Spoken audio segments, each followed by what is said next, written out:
Hello! Sa wakas natuloy na ang aming bakasyon. Kung makikita nyo, ayan, tuloy na dahil nakalabas na kami ng NLEX papunta ng Skyway. So, ang first destination namin ay nasa South area. Pupunta kami ngayon ng Quezon. Ang aming target na lugar ay ang Borawan White Beach Resort. So, sana makita namin yan agad at hindi kami maligaw. So, ang dami naming dinaan ng mga exit point. Kaya naman, pagoda talaga dahil sa haba nung naging biyahe. Inabutan pa nga kami ng ulan sa SLEX, pero sige lang, continue lang hanggang sa magutom. So, papasok na kami ng Candelaria. Diyan na rin kami nakakita ng pwede naming orderan ng food. So, kami ay take out lang dito sa KFC. Hindi na kami nag-dine-in kasi para hindi na sayang sa oras since ang haba nga rin nung naging travel time namin dyan. Kaya, nag-order na lang tayo at sa sasakyan na lang tayo kakain. Ayan, maya-maya o-order na kami ni boss. Ito na. Flavored shots na may rice. Ayan po. Ayun na. Ayun na lang. A la carte lang ka? Oo. Oo. Okay. Ano pa po? Meron ba yung chicken burger? Meron po. Ayun, isa nun. A la carte lang din po? Ah, la carte lang din. Okay, ano pa po? Yan lang. Thank you.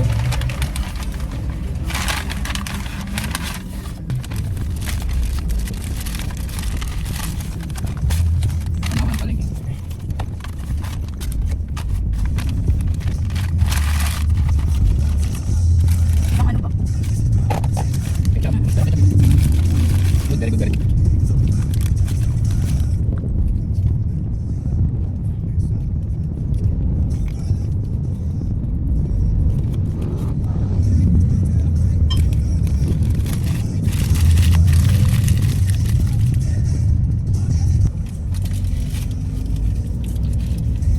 Diretso ka na. Luma yung burger.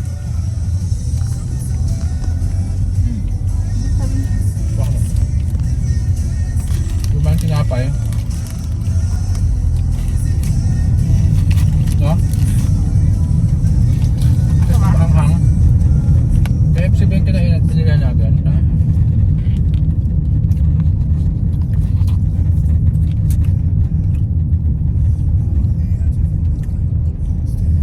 Dapat Zinor pala yung binili ko.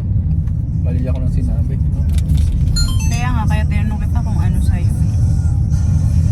Sabi ko chicken burger lang eh. Chicken burger lang din kita. Alam mo ano ba? Ketchup? Ketchup na yan. Ah, meron na. Parang ano lang to, malungkot to. Chicken burger. Tinapay lang sa ano. Alright, 5 minutes away kami sa location and after namin madaanan yung masikip na daan at mga puno sa kapaligiran, ito puro kabahayan naman siya at papasok kami ngayon dito sa Barangay Tulay, Buhangin. Habang papalapit kami dun sa location namin, pasikip ng pasikip yung daan. So, kanina puno yung mga nasa gilid, ngayon kalayban. Tapos may bundok dun sa left side. May maliliit rin kaming bahay na nadadaanan. So, kailangan talaga dito careful lang sa pagdadrive kasi curve din yung road. So, bulagaan talaga ang mangyayari kapag hindi nag-iingat. So, nakita na namin yung resort pero walang tao.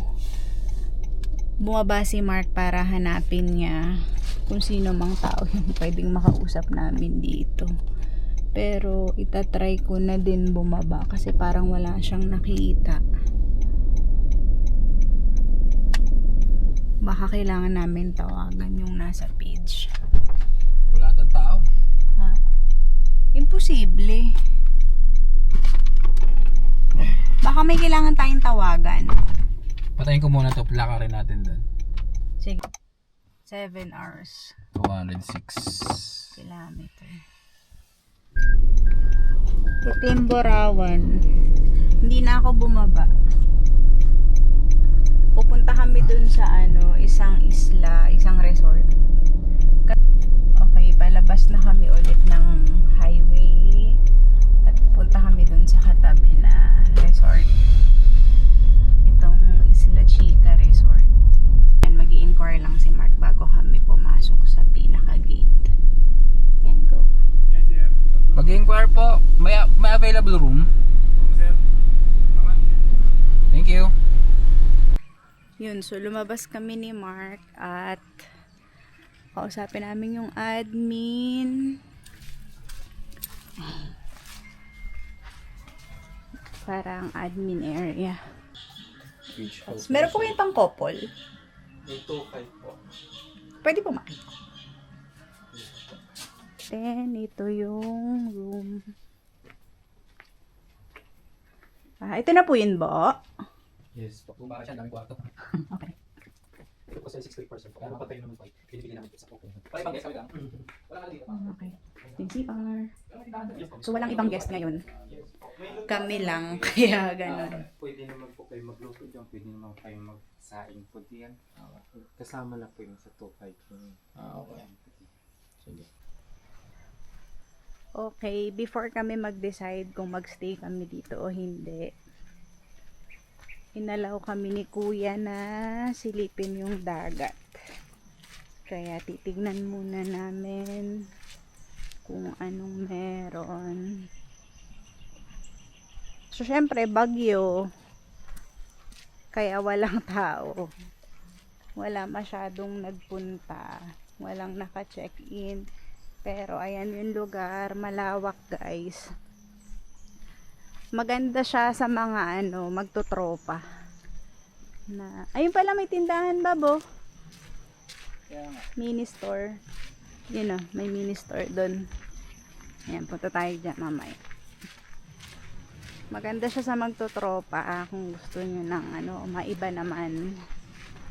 Ayan, falling coconut. Beware of Sa kwarto. Maray lamok.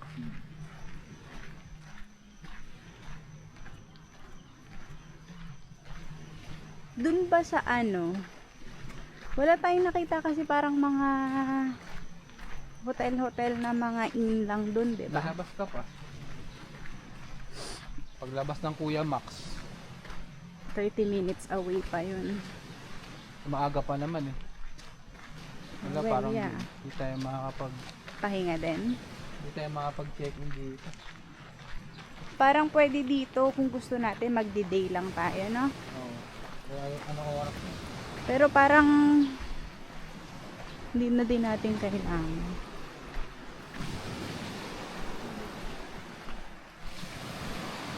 Ayan. Wait lang. So, ito yung dagat.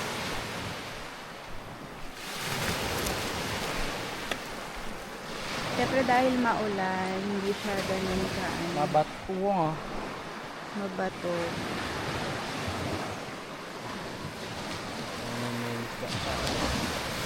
Madumi din yung ito. Yung ng dagat.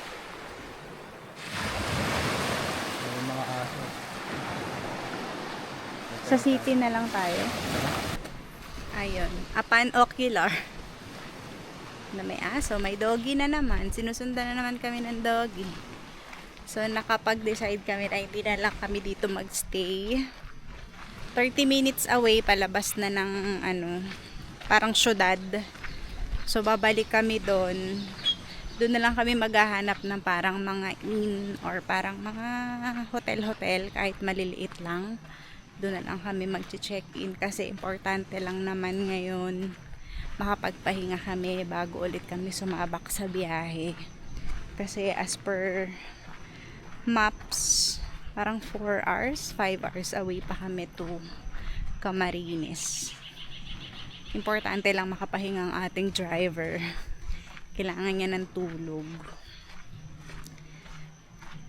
So, update ko ulit kayo later kung ano yung nakuha namin na room or accommodation. Sayang to, maganda yung lugar, pero siguro hindi ito yung right time para dito magstay. Pwedeng i-record namin sa mga friends, mga grupo dyan, kung saan to. Actually, naman, masasearch nyo naman siya. And kahit paano, napakita ko naman yung lugar sa inyo. So, nasa inyo na. Ang dami ring aso. Ayan, so babalik kami kay kuya para sabihin na next time na lang kami dito. Date ko ulit kayo mamaya. Nakapagpaalam na tayo kay kuya na next time na lang tayo dito. So babalik na ulit kami sa sasakyan. Maambo na din. Okay, dito kami ngayon kakain sa Tiger Wings. Ito yung malapit na kainan dun sa nakuha namin accommodation. So dito kami napunta sa Tiger Wings. Ayan, nag-order na si boss. Ito lang yung malapit na kainan dun sa nahanap namin na accommodation. So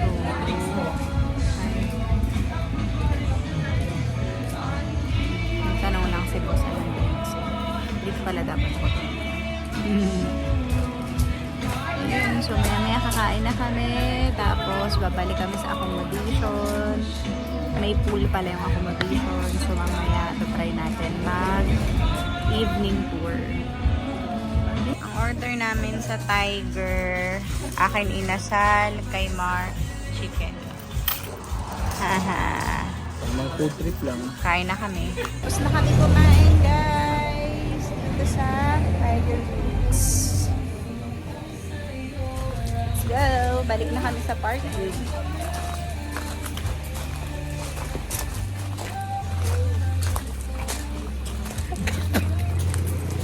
Meron na naman po nagpasabog. Hello. Malinaw ba?